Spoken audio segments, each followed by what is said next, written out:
So today I'd like to welcome you all to the 2025 Melton Business Excellence Awards workshop. I'd like to introduce you to our speaker today, Katja Alice. Katja is, sorry, I've just lost my notes. Katja is a business mentor with the Small Business Mentoring Service, which we call SBMS, and is an MBEA judge.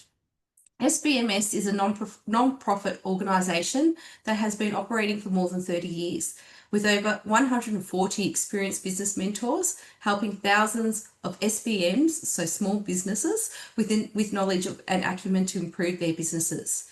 Katja has been involved with SBMS for over 9 years and has mentored over 1,000 businesses, specialising in marketing strategy.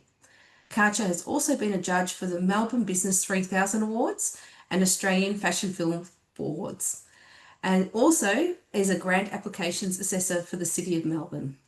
She's the chair of the board of Cancer Support Angels and lectures in digital marketing at RMIT.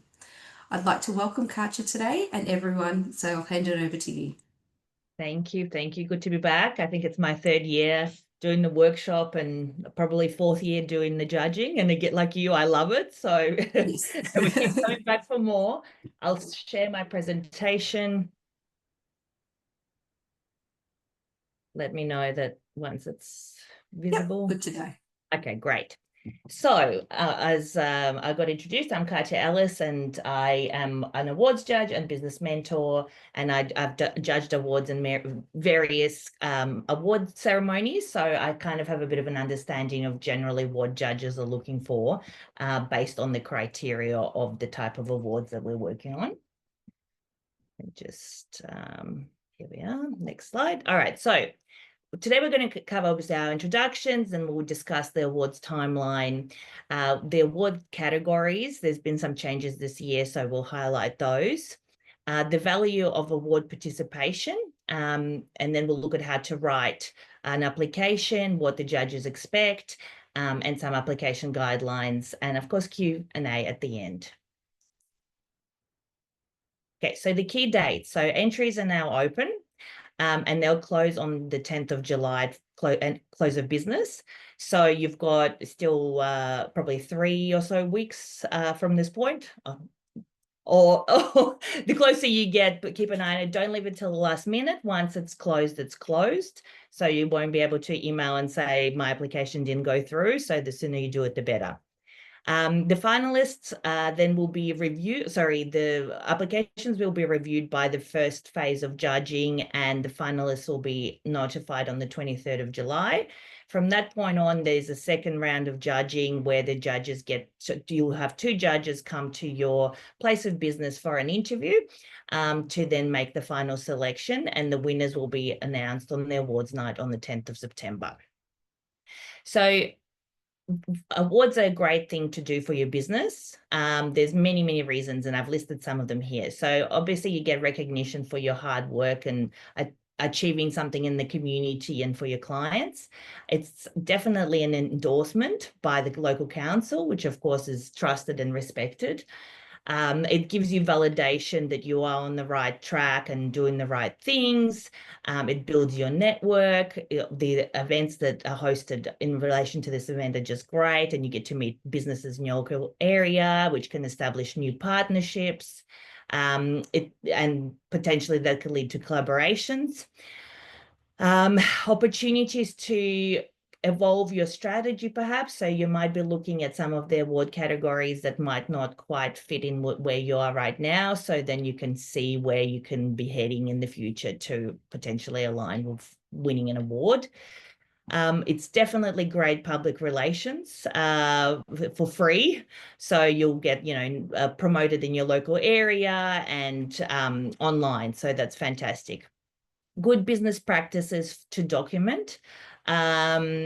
So sometimes as business owners, we're too busy to really write down what our business is all about and our processes. So I find applying for awards is actually a really good way to create a business snapshot as it is right now. And I find a lot of businesses actually then start to use that material as part of their promotion or pitching to clients or whatever it might be. So it's definitely a good way to just summarize what you're good at and why you should be noticed.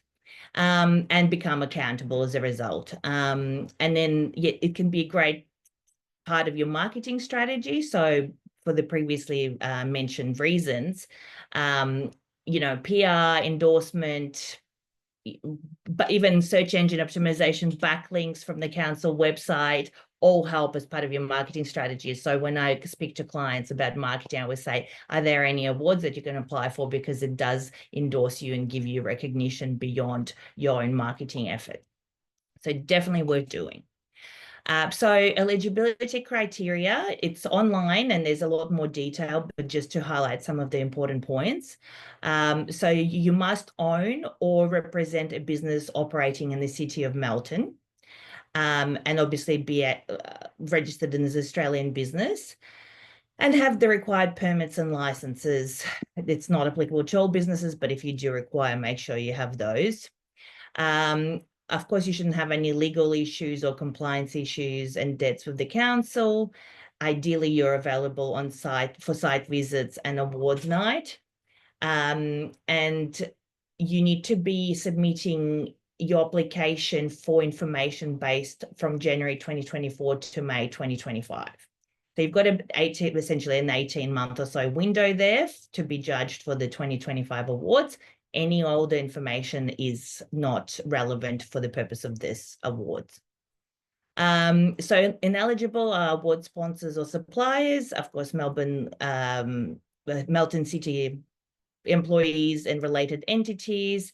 And important to emphasize that it's only one entry per category per business. So do not submit multiple entries for the same awards category. You've got time to draft it and then upload it. So if you've made a mistake, you're better off waiting and amending than submitting another application. However, you are able to apply for multiple categories because there's that option, which we'll cover in a minute. So the next thing is, the award categories are health, wellness, and care awards. So this is for all businesses in the healthcare space, whether it be day spas, allied health, physios, anything to do with human health fundamentally. Professional Services Award is B2B or B2C, professional services. So we're usually looking at legal, accounting, that type of business. So there is other categories if you don't fit the professional services category. Sometimes in the past, we've had people that are sort of unsure which category they should be in, apply for that one. So potentially ask the team if you're not sure, but we just don't want everybody applying just for that category because there is a variety of others, unless you're definitely deemed as professional services. So we've got a Visitation and Hospitality Award. So that's your hotels, restaurants, anything that brings people to the city of Melton.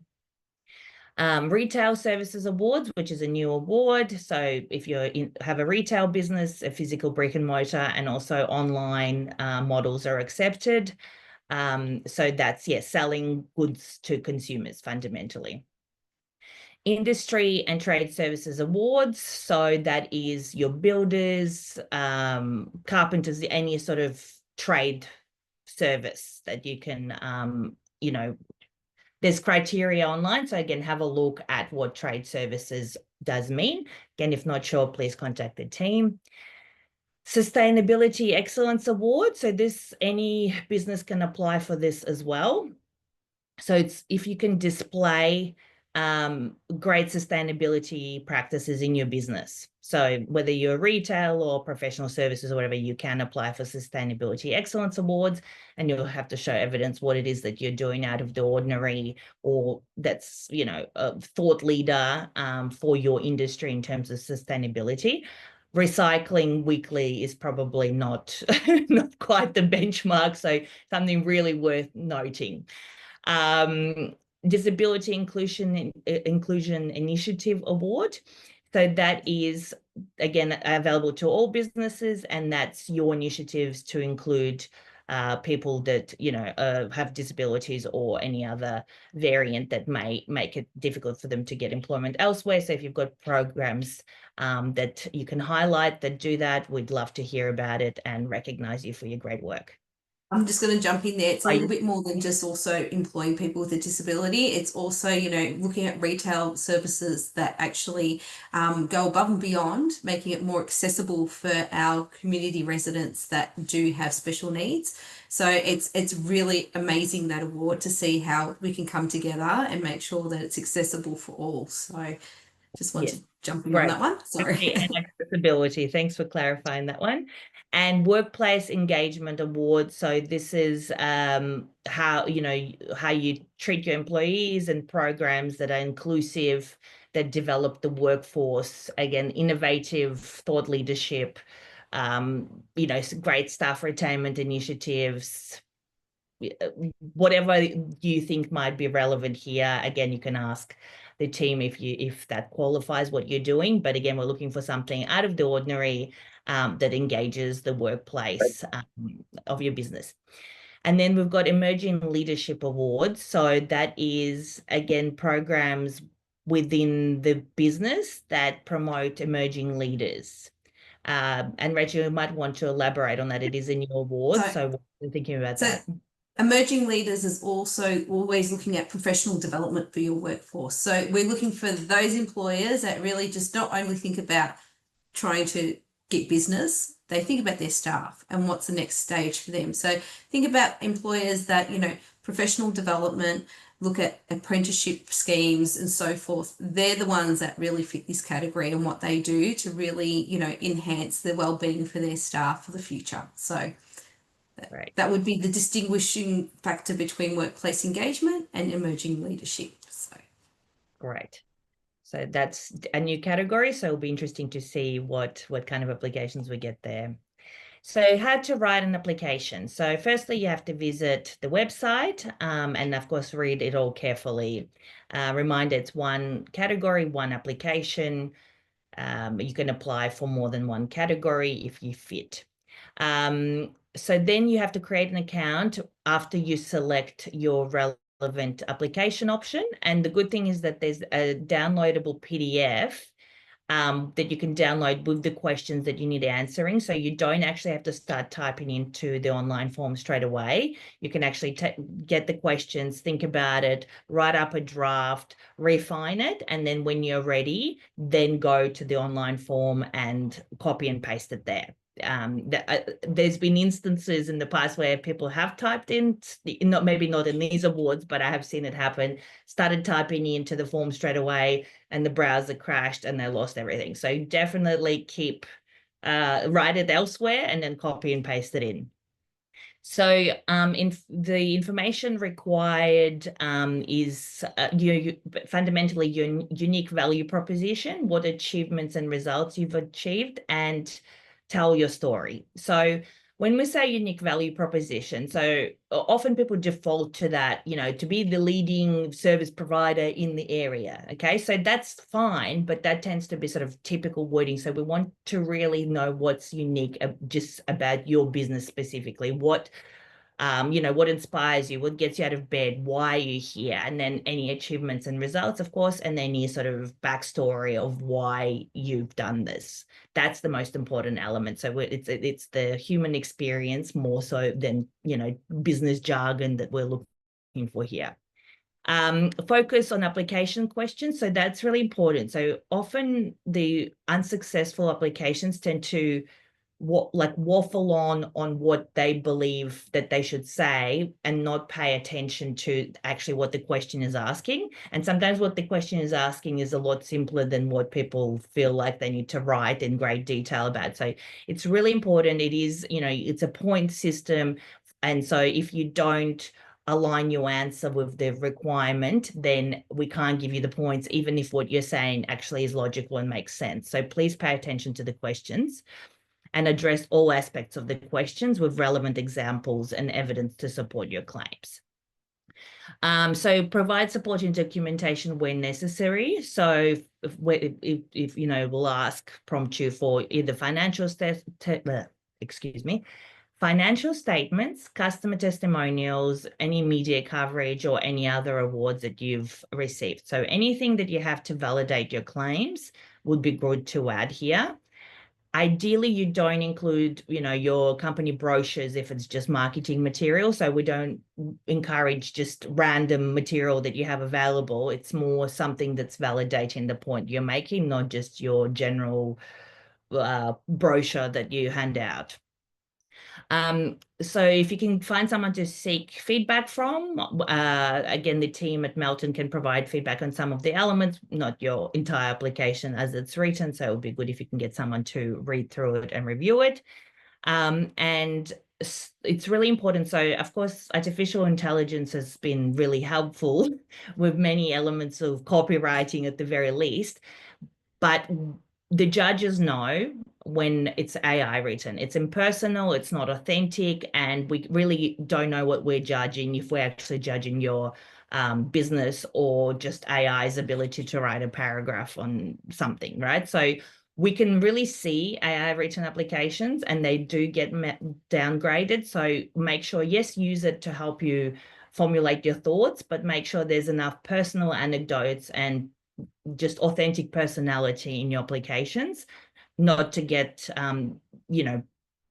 cast aside because it's AI written entirely. And judges can tell once you've seen a few straight out written ones. I also teach at RMIT digital marketing, so I've seen a fair bit of AI, and it's just, you can just tell straight away. So use it to your advantage, but don't use it to write your application 100%. So that leads us on to exactly what the judges expect. So ideally, keep it brief and to the point. So the judges are reading a lot of them and they're looking for specific information in every application. And then when they see it, you get the points. So really creative written with big words, big paragraphs is not really going to be conducive. It's better to just get to the point, highlight what we're looking for, what the question is asking, and if there's evidence, include that. Okay, so concise. As I mentioned, avoid jargon and technical terms that might not be familiar for the judges, or acronyms. Just, again, basic story sharing with key points. Clear alignment with awards criteria. So I've mentioned that before, but just please make sure that you are answering the questions specifically. And I've said it before, but authenticity and compelling narrative. So just your genuine story, a heartfelt story is way more important than your ability to technically explain the nuances of your operations. Okay, so one of the things that I've loved about being an awards judge is the people that I get to meet as part of this process. And it's about the personality more than anything else. Of course, you have to have street cred with your business as well, but fundamentally, if I've often walked away wanting to cry because I just love what the people are doing so much. That's the kind of thing we're hoping to see. Do not make unsubstantiated claims, of course. And yes, include only what adds value to your application, not just everything you've got in your marketing folder. And if you've made any positive impact on the community beyond what the application directly is asking, please share it with us, because of course we want, it's a community-driven initiative. Please consider the brand association. So obviously the awards endorse the council, the award winners are endorsed by the council. So your business and service has to align with the values of the community. Make sure you edit and proofread. We're not expecting thesis literature, but just, basic grammatic errors are noticeable. Let me just jump in on that one too. Yeah. Sorry. And another thing that's really important, we don't want anyone put off thinking, oh my God, I'm not the world's best writer.